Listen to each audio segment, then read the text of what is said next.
सब लोगों को थोड़ा सा परिचय है शोध अनुसंधान रिसर्च, ठीक है।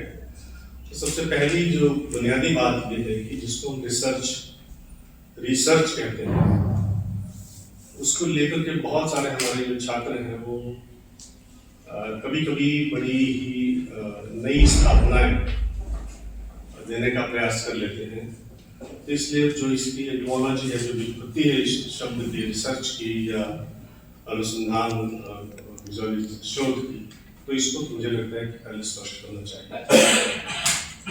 रिसर्च तो बहुत ही आसान सा एक टर्म है, रिसर्च, लेकिन जब हम हिंदी में इसको पढ़ते हैं तो अनुसंधान और शोध दो शब्द हमें मिलते हैं और दोनों में ही कुछ साम्यता है, लेकिन बहुत कुछ भिन्नता भी है। आपने देखा होगा कि बहुत जगह आप साइन बोर्ड्स पढ़ते होंगे, भाभा अनुसंधान केंद्र, भाभा रिसर्च सेंटर, लेकिन क्या आपने कभी सोचा कि इसको भाभा शोध केंद्र कहा जाए? कभी आपने विचार किया ऐसा क्यों नहीं? या पेट्रोलियम रिसर्च सेंटर, पेट्रोलियम अनुसंधान केंद्र या संगठन या विभाग है, जो कुछ आप कह सकते हैं, PCRI जैसे है, पेट्रोलियम कंजर्वेशन रिसर्च इंस्टीट्यूट। तो ये सब थोड़ा सा जो जब हम रिसर्च को अंग्रेजी के शब्द को हिंदी में समझने की कोशिश करते हैं तो हिंदी में उसके लिए दो शब्द आमतौर पर प्रचलित होते हैं, एक अनुसंधान और दूसरा शोध।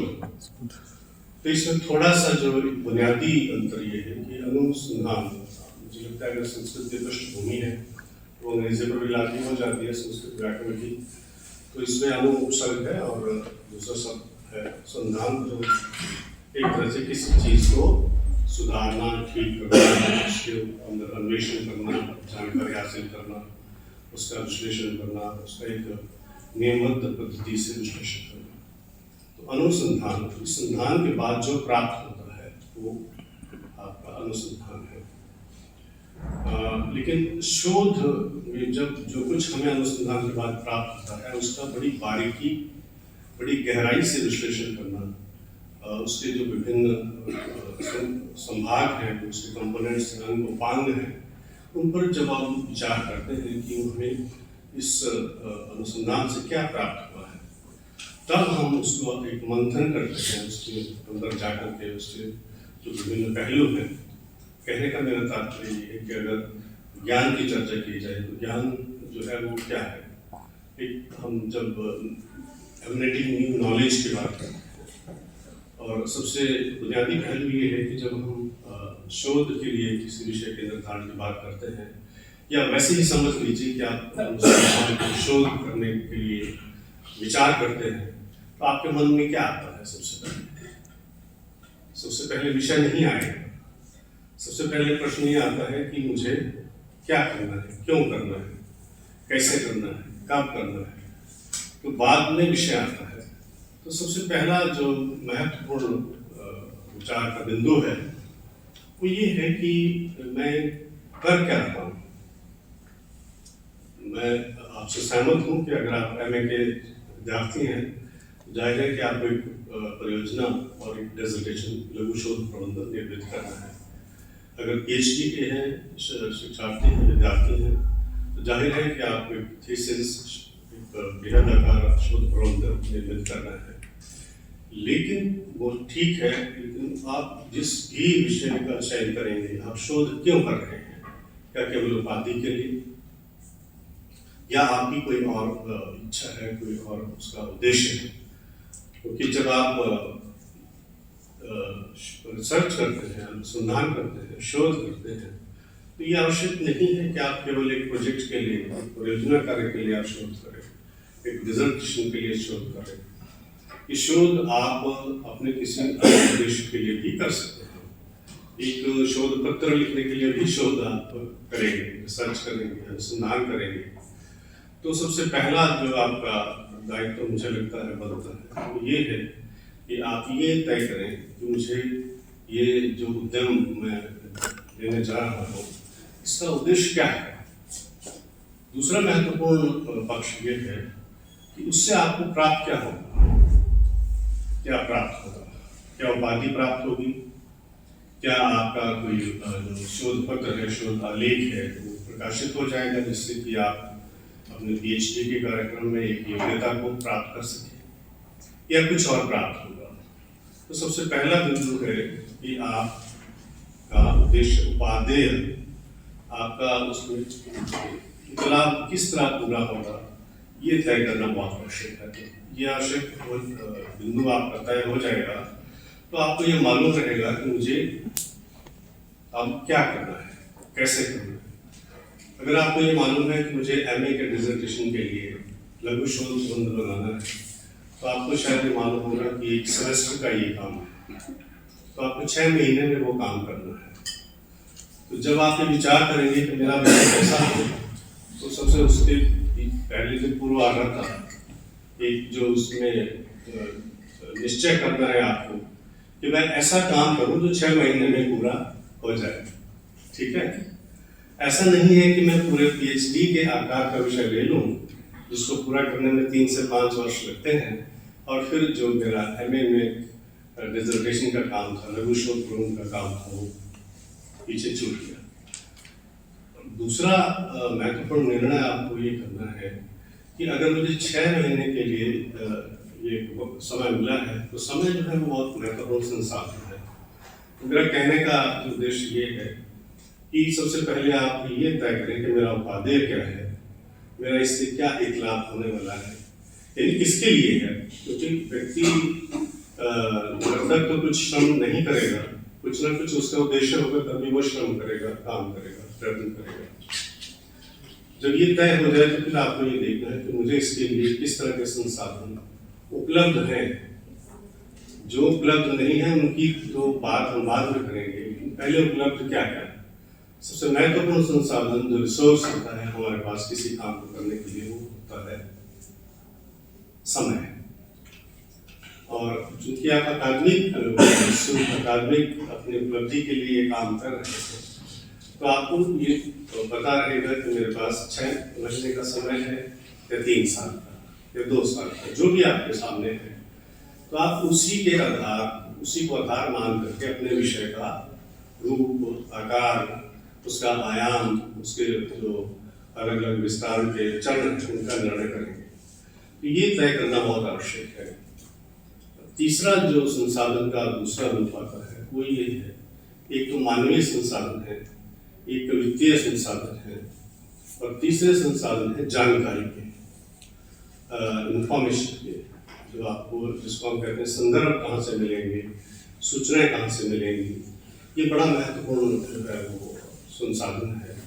तो आपको ये तय करना पड़ेगा कि मेरे इस जो उद्यम है, जिसका मैंने निर्णय कर लिया है कि मैं इस काम को करूँगा और ये मेरा विषय होगा, तो आपको ये तय करना पड़ेगा कि इस विषय का चयन करने के लिए मुझे क्या संसाधन उपलब्ध होंगे या नहीं। तो आपको उन विषयों का उन कठिनाइयाँ आएंगी, ये जो उपलब्ध संसाधन है, समय का तो आपको मालूम है, वित्तीय संसाधन भी लगभग उपलब्ध हो जाते हैं। मैंने अपने बहुत सारे जो शोध छात्र थे, उन्हें जब हम इस प्रस्तुति के लिए शोध जो विषय के लिए जब उनका प्रस्तावना का प्रस्तुति समय आता था, तो हमें पूछते थे कि आपको इसमें क्या सूचना, क्या संदर्भ, क्या जिसको आप लोग साहित्य समीक्षा कहते हैं, रिव्यू ऑफ लिटरेचर कहते हैं, उसके लिए क्या संसाधन है या नहीं है। पुस्तकालय है आपके पास, आपकी नजर में नहीं है, क्या पुस्तकें हैं, नहीं है। तो ऐसे बहुत सारे, मैं एक उदाहरण दूंगा। मेरा एक छात्र जो है वो 1900 to 1947 का जो हमारा काल अवधि थी, उसके बीच में सिंध में जो सिंधी साहित्य था, उसको प्रोन्नत करने के लिए, उसके विकास के लिए, उसमें सुधार के लिए ब्रिटिश राज की जो नीतियाँ थी, उनका एक तरह का अध्ययन मेरे छात्र ने किया। तो सबसे पहले मैंने उनसे संपर्क किया, उनको कहा कि भाई ये मुझे बताओ कि मेरे जानकारी में तो ऐसी कोई पुस्तक अभी नहीं है भारत में जिसमें उन नीतियों का वर्णन हो जो ब्रिटिश शासन ने अपनाई और जिसके कारण सिंधी साहित्य का विकास 1900 से लेकर 1947 की कालावधि के दौरान हुआ।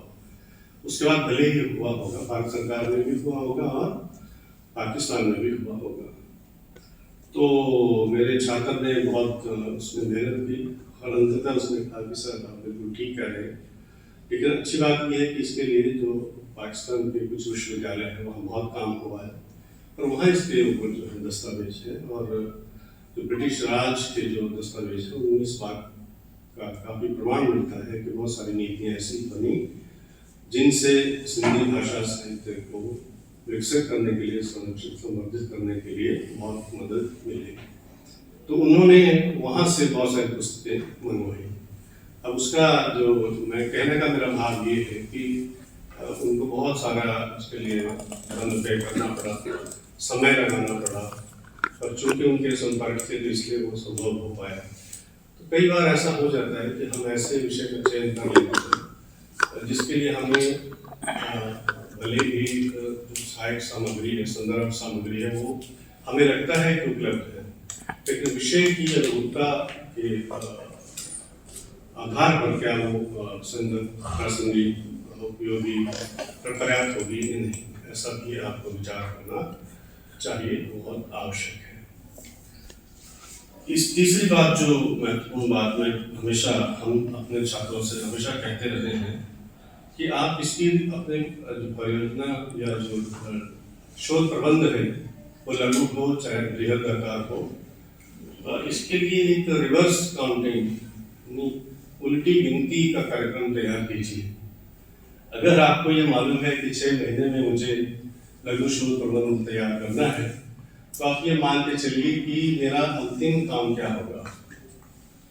क्या उस काम को मैं 6 महीने की अवधि में प्रस्तावना के निर्धारण, स्वीकृति, उसके बाद इसकी भूमिका, अध्ययन का जो निर्णय है वो, और अध्याय लिखना, अपने जो आपके निदेशक हैं, शोध पर्यवेक्षक है, शोध निदेशक के जो परामर्श है उनके अनुरूप उसको ढालना, और क्या क्या जो अन्य अन्य बातें हैं क्या वो सब आप कर पाएंगे, नहीं कर पाएंगे, और कब आपकी प्रस्तुति जो है वो निर्धारित है, क्योंकि एक सेमेस्टर का जितना समय है उससे आगे तो आप उसको नहीं ले जा पाएंगे। PhD में भी अगर 3 से 5 साल की अवधि है, जो भी आपके लिए अवधि निर्धारित है, तो उसका भी आपको थोड़ा सा संज्ञान रखना चाहिए। और हम हमेशा ये बात, जिन लोगों ने इस चीज़ को गंभीरता से लिया, उनका जो शोध का कार्य है वो समय से पूरा हुआ।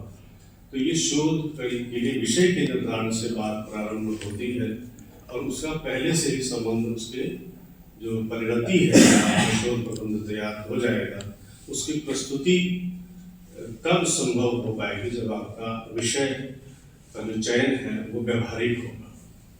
केवल सैद्धांतिक रूप में, जैसा मैंने पहले भी कहा था कि सिद्धांत हमारी विचार और चिंतन प्रक्रिया को एक आधार देते हैं, लेकिन उसके क्रियान्वयन में क्या क्या अलग अलग विचलन होते हैं, क्या क्या कठिनाइयाँ आती हैं, ये सारी व्यवहार के बाद हमें पता चलता है। तो अपने जो निर्णय है उसको एक व्यवहारिक धरातल पर आप देखिए, तो व्यवहारिक धरातल पर देखने के बाद आप उसमें बहुत सारी चीज़ें स्वतः स्पष्ट हो जाएंगी।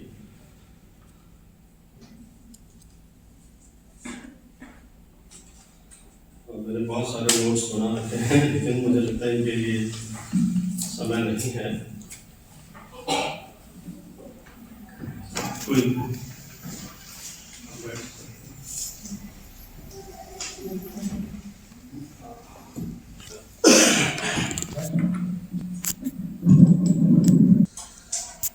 तो इसके लिए एक मैं थोड़ा सा डायग्राम आपके सामने रखूंगा कि अगर आप शोध को बिल्कुल बीच में रखें तो आपको 4-5 चीजें आ जाती हैं।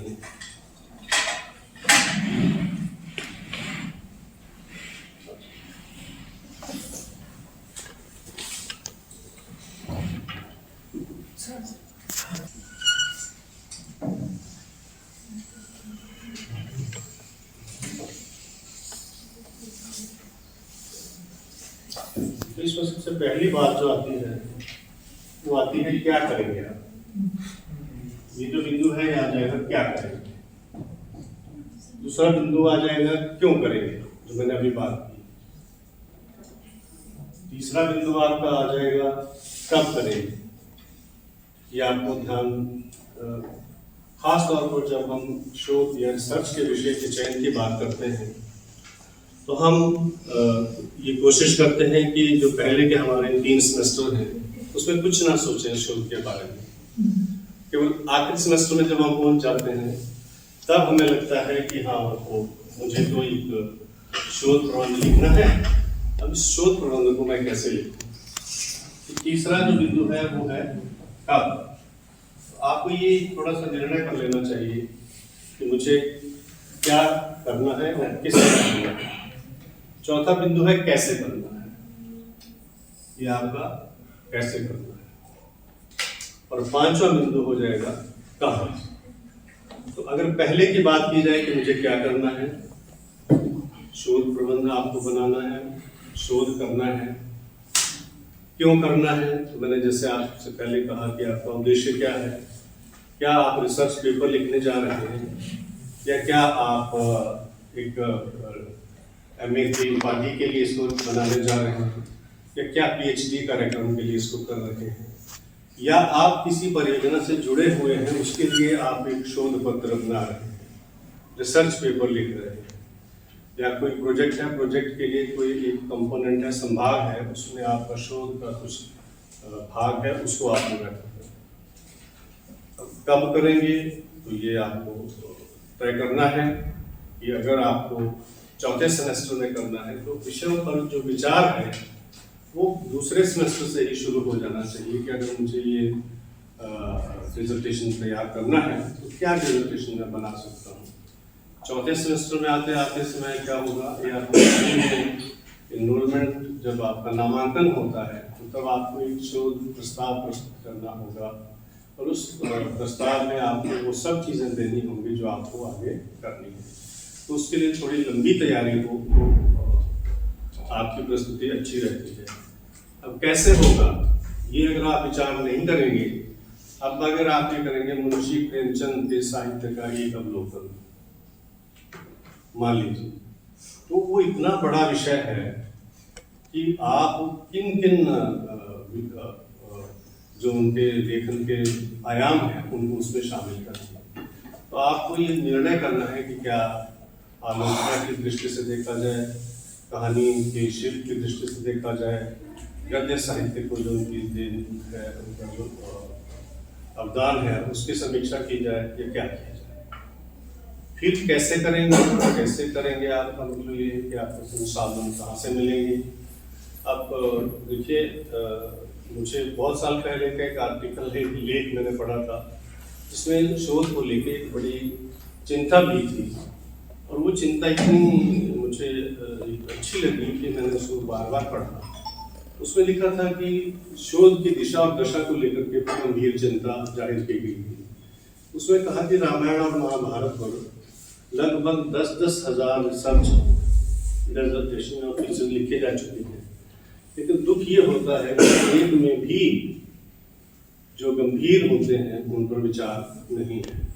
उन पर विचार किया कि प्रकृति का चित्रण, नारी चित्रण, इस तरह का चित्रण, कोई भी ठोस काम जो है वो उन पर दिखाई नहीं देता है। तो हो सकता है कि वो उनके जो स्तंभकार थे, उनके पत्रकार होने के नाते जो स्तंभकार हैं, उनकी टिप्पणियां थोड़ी बेबाक होती हैं, लेकिन उन्होंने ये तय किया कि देखिए गंभीर जो शोध है उसकी बड़ी आवश्यकता है। किसी एक विषय पर असंख्य प्रकाशनों का मतलब ये नहीं है कि उसमें जो उस विषय पर बड़ी गंभीर शोध की जो एक रीति है वो पनप पाई है। इसके विपरीत बहुत कुछ ऐसे विषय हैं आप जानते हैं, जैसे नावर सिंह एक छोटी सी पुस्तक है 80 पृष्ठों की, वही उनके PhD के शोध प्रबंध का उसका आधार है। तो बहुत विदेशी विश्वविद्यालयों में केवल एक छोटा सा रिसर्च पेपर भी अगर कुछ नवीनता लिए हुए हैं, उसको हम कहते हैं नोवेलिटी है उसमें, नवीनता है, कुछ उसमें मौलिकता है, कुछ उसमें निष्ठा है, तो वो आपके शोध के लिए बड़ा एक ठोस आधार बन सकता है। मेरा कहने का मतलब ये है कि हम केवल ये ना सोचें कि ये चूंकि विषय इन पर बहुत बहुत काम हो चुके हैं, इसलिए इन्हीं को मैं भी चुन लेता हूँ और इसी पर हम आगे बढ़ें। तो आप अपने शोध के लिए एक ऐसा विषय चुनें जो नया हो, जिसमें एक नए काम को करने की संभावना हो, गुंजाइश हो।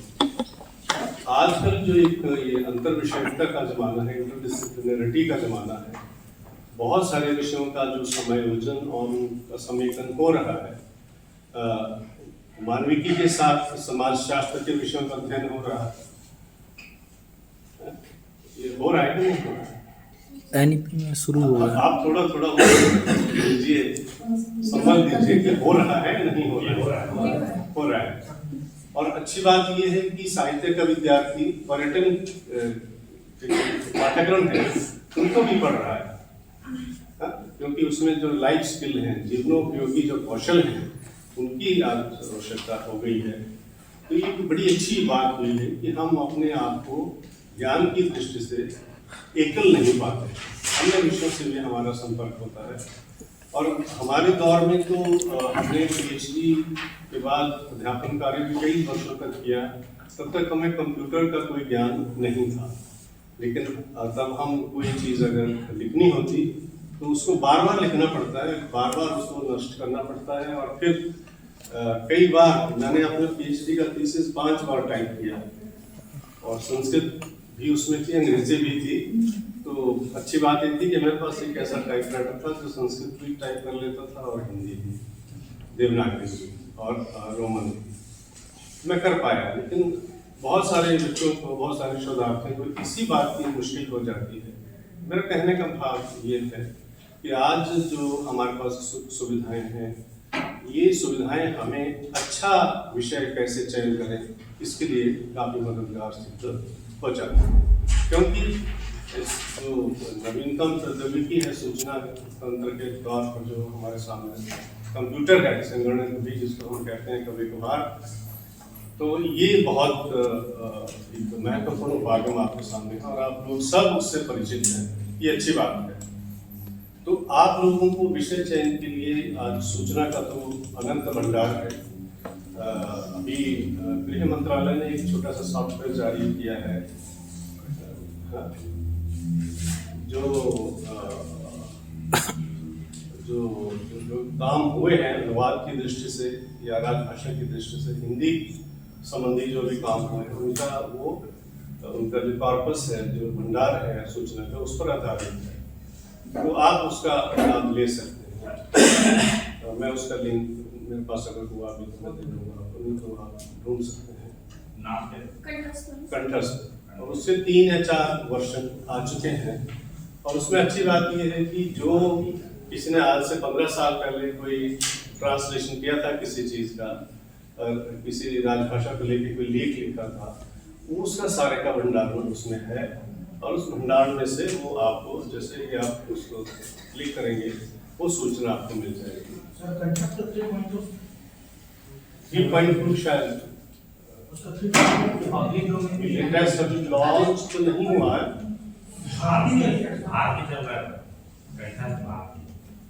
नहीं 1 तो हो गया था, सेकेंड भी तैयार था पिछले साल, और अभी मुझे किसी ने बताया कि 3 पर भी काम हो रहा है। तीसरा लॉन्च हुआ कि नहीं हुआ, लेकिन 2 लॉन्च हो गया।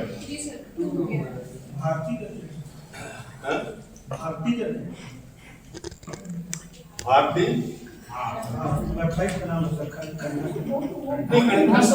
कंठस्थ तो सॉफ्टवेयर का नाम है, कॉर्पस बेस्ड सॉफ्टवेयर है कंठस्थ, और ये राजभाषा की जो एक वेबसाइट है उस पर उपलब्ध है, तो आप ढूंढ सकते हैं। मेरा सिर्फ आपसे ये कहने का भाव था कि इस तरह की जो सामग्रियां हैं, इस तरह की जो तंत्र की प्रणालियां हैं, वो आपको बड़ी मदद कर सकती हैं। अब जब हम ये तय कर लेते हैं कि कब, क्यों, कब, कैसे, कहाँ और क्या करना है, तो आपके सामने 3 दबाव होते हैं। सबसे पहला दबाव होता है समय सीमा का, जो मैंने आपसे जिक्र किया बात करके। दूसरा दबाव होता है संसाधनों का। मतलब दबाव का मतलब ये मैं इसलिए आपके सामने रख रहा हूँ कि आपको ये तय करना है कि मुझे कितने संसाधन चाहिए, कितना समय चाहिए और इससे मुझे परामर्श चाहिए। अब होता क्या है कि जो विभाग में जब आप अपने MA या PhD की उपाधि के लिए ये शोध का निर्णय करते हैं तो आपको शायद ये देखना होता है कि हमारे विभाग में उपलब्ध संसाधन किन विषयों के हैं। आप कोई भी ऐसा विषय सुझाव दें, प्रस्तावित कर दें जिसके लिए परामर्श आपको उपलब्ध ना हो तो भी मुश्किल हो जाता है। तो आपको ये भी देखना है कि मुझे अच्छा परामर्श, अच्छा जो निर्देशन है वो कहाँ से मिल सकता है। कहाँ से मिल सकता है तो अगर आप विभाग में हैं तो विभाग से ही मिलेगा। अगर आप स्वतंत्र शोध कर रहे हैं तो आपको ये मालूम होना चाहिए कि इसके लिए मुझे कहाँ से जो कंसल्टेंसी परामर्श शोध के लिए जो आवश्यक निर्देशन है, अकादमिक निर्देशन है और जो प्राविधिक निर्देशन है वो मिल सकता है।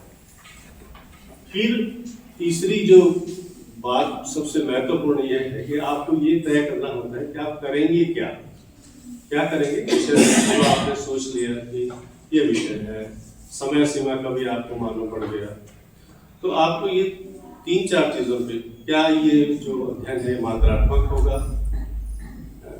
मात्रात्मक समझते हैं, क्वांटिटेटिव मतलब ये है कि देखिए, अब मैंने यही बात की थी कि बहुत सारे ऐसे अध्ययन हुए हैं कि प्रेमचंद के साहित्य पर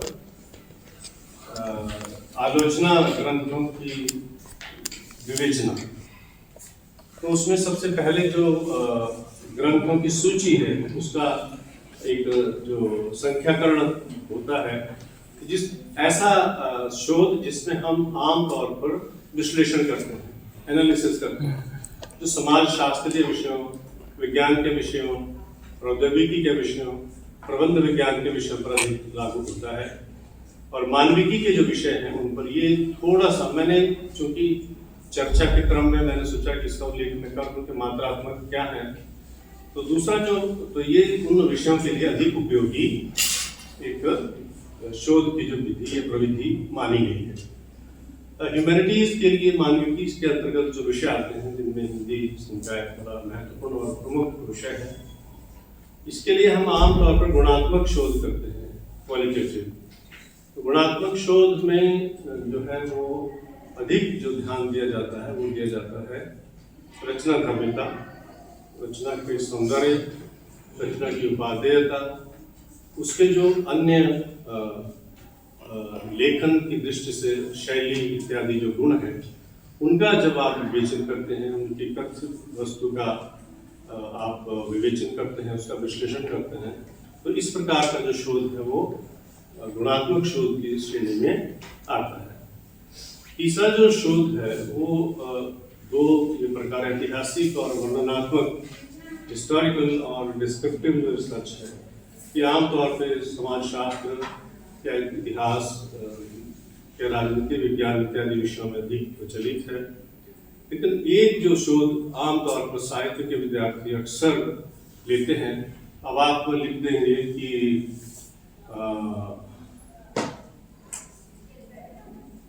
महादेवी वर्मा के काव्य और रामधारी सिंह दिनकर की रचनाओं की तुलना।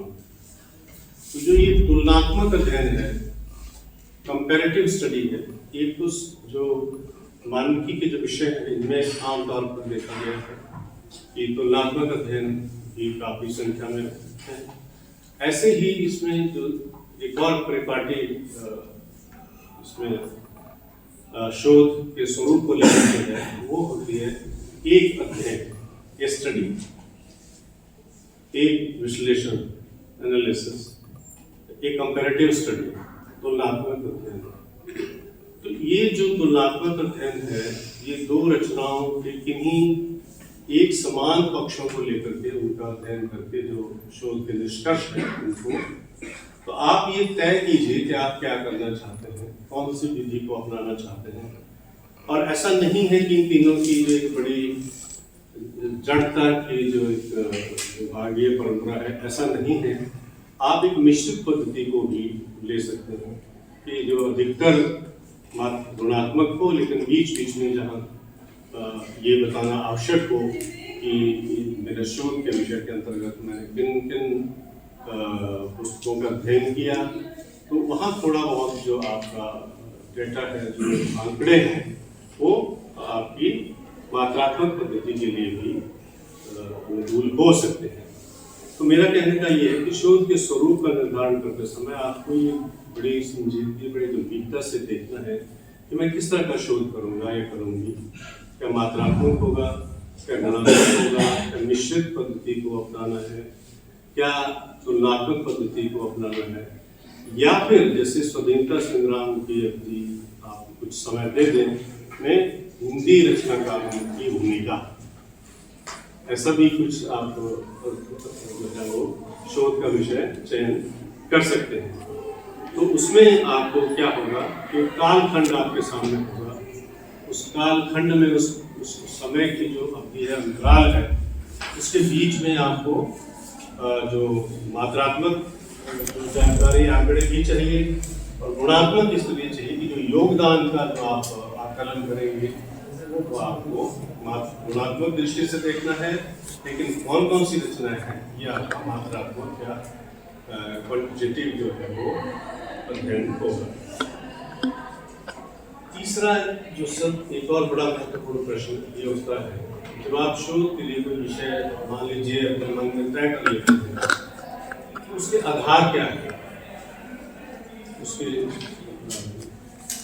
उसके आधार क्या है। वैसे तो हम चर्चा में कह देते हैं ये बड़ा अच्छा विषय है, लेकिन अच्छा कहने से आपको कोई ठोस काम करने के लिए आधार नहीं मिलता। आप कह सकते हैं कि भविष्य में बड़ा उपयोगी होगा मेरा अध्ययन, अब किस तरह उपयोगी होगा ये आपको लिखना पड़ेगा। तो इसके लिए 2-3 चीजें आपको करनी पड़ती हैं। आप लोग आप चलाते रहिए, 5 मिनट आपको जो भी डाउट होंगे सर से होने के बाद, सर का होने के बाद पूछिए, तब तक। हाँ, बस में 10 मिनट में तो नहीं, आप बोलते नहीं, आराम से बोलते रहिए, हम 5 मिनट। तो आपको ये ध्यान करना होगा कि आप जो ये काम करेंगे उसके जो वो क्यों कर रहे हैं, ये कैसे प्रदर्शित होगा, और क्या आप कर रहे हैं उसकी उपयोगिता क्या है, ये कैसे प्रदर्शित होगा। तो इसके लिए एक वैज्ञानिक पद्धति है जिसको हम कहते हैं रिसर्च क्वेश्चंस, है ना, शोध समस्या, प्रॉब्लमेटाइजिंग इश्यू। तो ये प्रॉब्लमेटाइजेशन या समस्या निर्धारण कैसे है, आप सुना है ना शब्द समस्या निर्धारण, सुना है। किसी चीज के बारे में कुछ प्रश्न पैदा करना कि अगर ये है तो ये क्यों है, अगर ये है तो इसके लाभ फायदे क्या है, इसके नुकसान क्या है, और अगर ये जैसे है ऐसे होने में जो इससे अपेक्षित परिणाम है उनमें क्या कमियां हैं, और उन कमियों को कैसे दूर किया जा सकता है, उसके लिए उपाय सुझाना, और वो जो उपाय है उनको कैसे क्रियान्वित करना, ये रणनीति है। तो मेरा कहने का साधारण अभिप्राय ये है कि शोध के लिए जब विषय का आप एक समझ लीजिए मोटा माटी, जिसको हम कहते हैं ब्रॉड, तय कर लेते हैं कि मैं ये करूंगा, तो फिर क्या आपसे अगली अपेक्षा क्या होती है, रिव्यू ऑफ लिटरेचर, है ना, करते हैं ना, साहित्य समीक्षा। क्यों करते हैं साहित्य समीक्षा?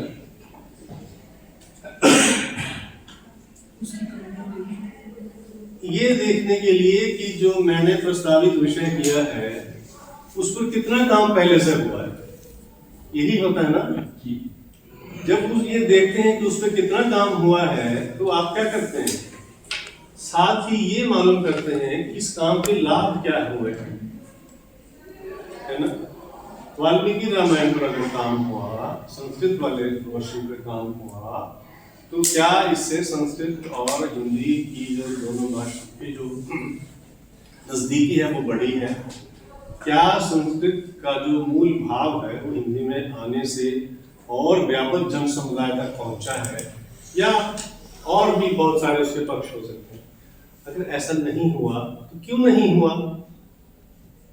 ऐसा नहीं हुआ तो जो आप ये पकड़ते हैं कि ऐसा क्यों नहीं हुआ, ये आपका पहला क्लिक है, पहला एक आपको बिंदु मिलता है कि मैं इसको पकड़ूं। फिर जब आपको लग गया पता कि ये कमी है, तो आप उस कमी को पकड़ करके और शोध करते हैं और आप उसको क्या कहते हैं, बीच का जो अंतराल है उसको पाटने की कोशिश करते हैं।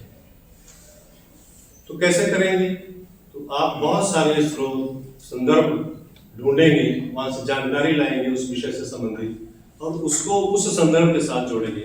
तो जब हम थीसिस राइटिंग करते हैं, डिसर्टेशन राइटिंग करते हैं, तो हम क्या कहते हैं कि तुलसीकृत रामायण में वाल्मीकि के उन श्लोकों की छवि नहीं आ पाई है जो मूल रूप में वाल्मीकि रामायण के उत्कर्ष के द्योतक है। मान लीजिए मैं ऐसी फिक्टिशियस जो है वाक्य बता रहा हूँ, तो तब आप ढूंढेंगे क्या क्या नहीं आ पाया, और इनके ना आ पाने से जो वाल्मीकि रामायण का जो एक एस्थेटिक था, सौंदर्य बोध था, वो हिंदी के विद्यार्थी को नहीं मिला। तो मैं लाना चाहता हूँ, तो वो क्या करेंगे, तुलसीकृत मानस का परिचय संदर्भ देते हुए कि तुलसी ने ये कहा है, ऐसा लिखा है, तो वहाँ आप कहेंगे कि तुलसी ने इस विषय को लेकर के ये लिखा है, लेकिन इसका जो मूल स्वरूप है वो वाल्मीकि रामायण में इस प्रकार वर्णित है। इसलिए वाल्मीकि रामायण की जो मूल श्लोक है उनका भी अगर हिंदी संस्करण के साथ साथ उल्लेख भी कर दिया जाए तो शायद ये पाठकों के लिए और उत्तम होगा। तो आपने कितने काम किए? सबसे पहले तो आपने प्रस्तावित अध्ययन की, आपकी रचना की, उसका अध्ययन किया। फिर आपने उसमें थोड़ा सा जो गैप्स हैं उनको देखा। गैप्स के लिए आपने समाधान ढूंढे। समाधान के बाद आपने उसको जोड़ने के लिए उनको भी हिंदी में जो उनका विवरण व्याख्या है उसके साथ साथ जो मूल श्लोक है उनको रखने की भी एक रणनीति सुझाई। ये है शोध। तो आपको ये 3 काम करने होते हैं जब आप प्रॉब्लमेटाइजेशन, समस्या निर्धारण करते हैं। तो शोध प्रश्न कैसे बनते हैं? सबसे पहले वर्तमान शोध की जो गैप्स हैं, कमियां हैं, अंतराल हैं, उनकी पहचान। ये बड़ा इंपॉर्टेंट होता है, महत्वपूर्ण होता है। जब आप प्रस्तुति देंगे अपने प्रस्ताव के लिए, प्रस्तावना के लिए, अपने शोध प्रबंध के लिए आप एक प्रस्ताव तैयार करेंगे तो आपसे पूछा जाएगा कि आपने शोध प्रश्न तैयार किए।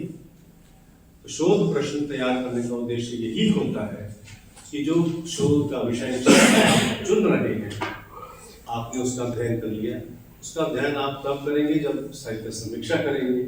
साहित्य समीक्षा होगी तो रचना को आप कृति को पढ़ेंगे, उसके कृति के बारे में जो साहित्य समीक्षा या समीक्षाकार है उसने क्या लिखा है, उन्होंने उसको किस तरह से लिया है, क्या उसमें जोड़ना तोड़ना छूट गए, भूल गए, ये जानकारी आपको मिलती है। फिर आप उसके लिए कुछ जिसको हम कहते हैं ना प्लग इन दी गैप्स, जो उसमें अंतराल है उनको कैसे पूरा किया जाए, उसकी आप एक रणनीति बनाते हैं, एक प्रविधि, उसके लिए रास्ता तैयार करते हैं और बताते हैं कि ये विकल्प है, ऐसा कर लिया जाए।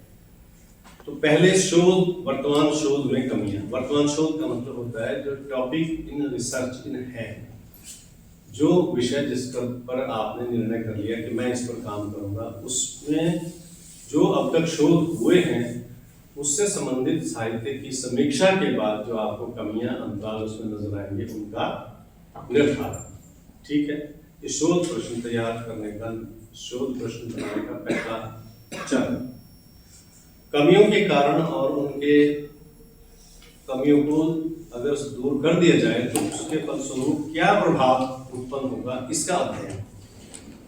तो अगर मान लीजिए हम वाणिज्य शास्त्र की चर्चा करते हैं या अर्थशास्त्र के विषय की बात करते हैं, मैं क्योंकि ऐसा उदाहरण दे रहा हूँ जो आपको प्रत्यक्षता दिखाएगा कि क्यों ये बड़ा महत्वपूर्ण चल रहा है। अगर ये कहा जाता कि अगर सरकार की जो फिस्कल या जो आर्थिक नीति किसानों के प्रति अधिक उदार विगत वित्तीय वर्ष में रहती, तो शायद आज देश को खाद्यान्न के संकट से ना उभरना पड़ता, खाद्यान्न के संकट से ना गुजरना पड़ता। तो क्या हुआ, किसी ने अध्ययन किया कि पिछले वर्ष में हमारी जो अर्थनीति है, जिसमें किसानों को राहत देने की बात की गई लेकिन दी नहीं गई, राहत दी नहीं गई, जिसके परिणाम स्वरूप इस वर्ष हमें खाद्यान्नों का संकट उत्पन्न हो गया। तो जब आप ये लिखते हैं कि विगत वर्ष में क्या हुआ, जो हमारी वित्तीय नीति थी वो उचित नहीं थी, उचित नहीं थी, तो क्या हुआ, इस साल खाद्यान्न का संकट हुआ। अगर वो नीति ठीक होती तो खाद्यान्न का संकट नहीं होता। अब उन्होंने बता दिया कि अगले वर्ष के लिए सरकार शायद इससे सबक लेकर के एक ऐसी नीति बनाएगी कि किसान जो है वो अधिक अन्न उगाने के लिए प्रेरित होंगे। तो कितने काम हो गए ये? 4। आपने संबंधित विषय का जो साहित्य है उसकी समीक्षा करके, रिव्यू करके कमियों का पता लगाया। ये सबसे इम्पोर्टेंट होता है शोध का जो चरण होता है। फिर उन कमियों को अब मैंने साहित्यिक जो शोध है या जो मानविकी या हिंदी विषय से संबंधित जो शोध है, तो इसमें भी इस तरह के बहुत सारे बहुत सारे शोध, चूंकि जैसा मैंने जिक्र किया कि जो लेख मैंने उल्लेख किया, तो उन्होंने कुछ तो देखा होगा कि कितने जो केवल बहुत सारे शोध तो ऐसे हैं जिनमें पुराने शोध ग्रंथों की नकल उतार करके उनको प्रस्तुत कर दिया गया। तो गंभीर कार्य उसमें नहीं हुए। तो कवियों के कारण और उसके परिणाम स्वरूप पड़ने वाले प्रभावों का उल्लेख और अंत में कमियों को दूर करने के समाधान और उन समाधानों से संभावित उपलब्धियां। तो आपको अगर अपने शोध की रूपरेखा पढ़ी होगी तो अंतिम जो आपका अध्ययन होता है उसमें क्या लिखते हैं? शोध निष्कर्ष और उपसंहार या शोध निष्कर्ष। बहुत अच्छा शोध प्रबंध लिखा हो तो उसमें लिखते हैं इसकी मेरे शोध की उपादेयता। तो क्या उपादेयता है? तो आप लिखते हैं कि मेरे इस शोध का जो उद्देश्य है वो ये करना है। हालांकि शायद समय भाव के कारण मैं ऐसा नहीं कर पाया, लेकिन मुझे आशा है कि भविष्य में मेरे द्वारा दी गई सूचना और जानकारी का उपयोग करते हुए अधिक शोधार्थी इस पर काम करेंगे और जो कमियां मेरे शोध में रह गई हैं या शोध के विषय में रह गई हैं वे पूरी होंगी। तो ये एक उपसंहार तो आप केवल विषय वस्तु का एक संक्षिप्त स्वरूप देते हैं, लेकिन आखिरी जो आपका अध्याय होता है उसमें आपको 2-3 चीजें लिखनी होती हैं बहुत ही महत्वपूर्ण, जो अक्सर छात्र लिखना भूल जाते हैं। वो उपसंहार बड़ा लंबा बना देते हैं सारे जो पिछले अध्याय हैं। तो ये योजना आपको सबसे पहले देखनी है और जब विषय का निर्धारण करेंगे तो आप ये देखिए कि क्या ये रिसर्च शोध के प्रश्न आप बना सकते हैं, नहीं बना सकते हैं, बनते हैं या नहीं बनते हैं। क्योंकि अगर ऐसा विषय ले लेंगे जिसमें शोध के प्रश्न बनेंगे नहीं, अब अगर आप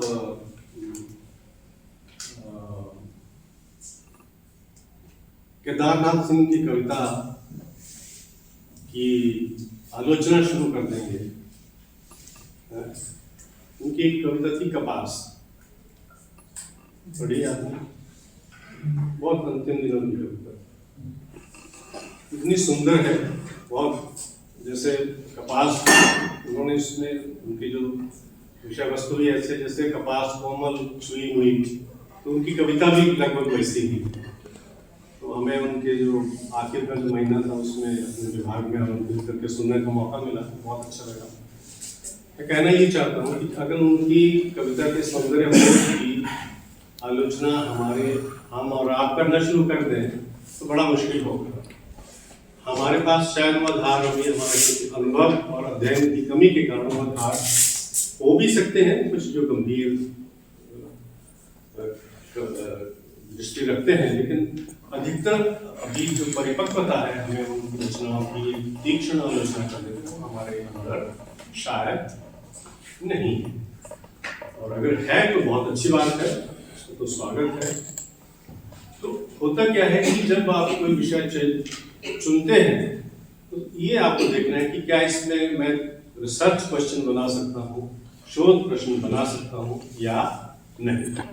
अगर नहीं बना सकते हैं तो आपका जो अध्ययन है वो आगे नहीं बढ़ेगा। क्यों? तीन ही चीजें तो आप करते हैं। सबसे पहले आप अपने शोध के जो विषय है उसके बारे में लिखते हैं कि मैं इसका अध्ययन क्यों कर रहा हूँ। फिर आप लिखते हैं इस अध्ययन के बाद क्या होगा। फिर उसके बाद आप स्पष्ट करेंगे कि मैंने अध्ययन इसलिए लिया कि मैंने इन पुस्तकों का अध्ययन किया, उनका विश्लेषण किया और मैंने ये पाया कि इनमें इन बातों की कमी है। तो फिर आप चौथी बात ये कहेंगे कि मैं इनको दूर करने का प्रयास करूंगा। और पांचवी बात ये होगी कि अगर मैं ये प्रयास करता हूँ तो इसके लाभ क्या है। तो इसको हम कहते हैं रिसर्च क्वेश्चन या समस्या निर्धारण, या जिसको आप कह सकते हैं कि आपके काम के जो रीढ़ बिंदु है, मुख्य बिंदु है, इन बिंदुओं को एक एक करके आप आगे बढ़ सकते हैं तो आपका जो रिसर्च का काम है वो आगे बढ़ेगा। अब सुबह बात हो रही थी, प्रोफेसर आपाराम कह रहे थे कि एथिक्स की बड़ी बात चल निकली है कि एथिक्स।